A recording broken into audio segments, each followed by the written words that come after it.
Amen. Mtumishi wa Mungu Joviet, Mungu akubariki sana dada mkubwa. Amen. Moja ya swali umeuliza ni swali muhimu sana. Ni kweli ndoa nyingi sasa hivi zinapita kwenye changamoto, na moja ya changamoto kubwa inayotukabili au tunakutana nayo kama watumishi wa Mungu ni hiyo changamoto iliyotaja ya wababa kwenye familia kuwa na mahusiano na dada wa kazi. Kuna sababu nyingi za kumfanya mdada awe na mahusiano ya kimapenzi na baba, na pia kuna sababu nyingi za kumfanya baba awe na mahusiano ya kimapenzi na dada.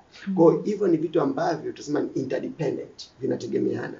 Kuna sababu zinazosababisha baba awe na mahusiano na kuna sababu zinazosababisha dada amtamani baba. Mimi leo ninapenda kufocus kwenye sababu za kiroho. Changamoto nyingi, wanawake wengi wameingia kwenye migogoro na kupambana na waume zao pasipo kujua chanzo cha tatizo sio tamaa kama wanavyofikiria wanaume jinsi walivyo. Lakini ni msukumo uliotengenezwa kwenye ulimwengu wa roho unaopelekea mwanaume kuwa mateka au kuwa mtumwa wa tendo la ndoa. Na ni rahisi kusema kwamba mwanaume anayetembea na dada wa kazi anaweza akatembea na mtu yoyote yule, kwa sababu technically yule ni mateka. Biblia Takatifu sisi kama watumishi wa Mungu inatuambia ikimbieni zina. Maana dhambi yote unayofanya nje ya mwili, unayofanya ni nje ya mwili, ila afanya dhambi ndani ya mwili wake mwenyewe. Sasa kuna wanaume wengi leo ambao kwenye ulimwengu wa roho wametekwa na wanamilikiwa na shetani. Moja ya changamoto tunazokutana nazo kwenye huduma, kuna wanaume wengi leo ana mahusiano na wadada wa kazi nyumbani mwake, lakini anakuja kwangu mchungaji, ananiambia mchungaji, nimetembea dada wa kazi wa kwanza, dada wa kazi wa pili, dada wa kazi wa nne, natamani kuacha lakini nimeshindwa. Yaani wao wenyewe ile hali hawaitaki, lakini anakuta bado anafanya. Ni kama anavyosema Mtume Paulo kitabu cha Warumi sura ya 7 kuanzia mstari wa 14 pale anasema, lile ninalolitaka silo ninalolifanya, lakini lile nisilolipenda ndilo ninalolifanya. Maana yake kama nilivyo basi si mimi bali ile dhambi ikayo ndani yangu.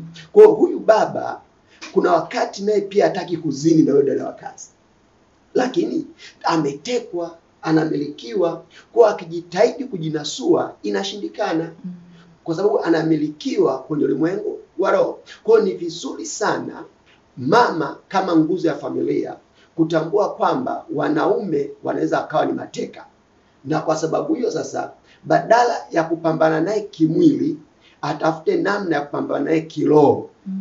Amina.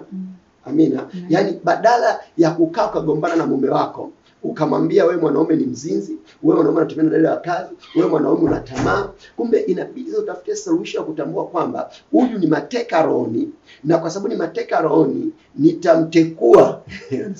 Nitamtekua. Lakini wale si kwamba nitamtoa kwenye mateka kwa kutumia nini? Maombi.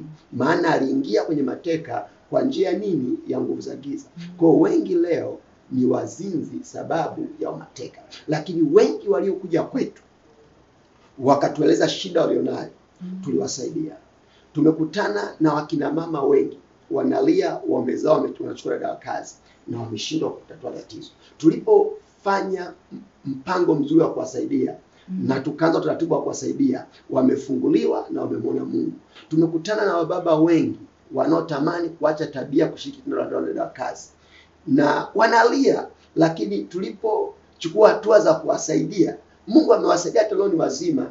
Kwa mimi nachotaka kukushauri dada mkubwa, umesema moja ya changamoto ambayo watu wengi wanalalamika leo, maana yake watu wengi wamekufikishia malalamiko. Washauri tu, namba zetu za simu ziko hapo 0716 12 9494. Wakipiga namba za simu hizo hapo au wakiwasiliana na wewe ukawaleta mahala tulipo, tutawahudumia na tatizo lao watalisahau milele yote. Amen. Yeah. Mpenzi mtazamaji, umemsikiliza vizuri mtumishi wa Mungu. Ameelezea namna anavyoona na watu wanaokutana nao. Ni changamoto kubwa ambayo wababa wengi wanapitia katika ndoa, ila tumegundua kwamba ni wametekwa na nguvu za giza. Nakushukuru sana mtumishi.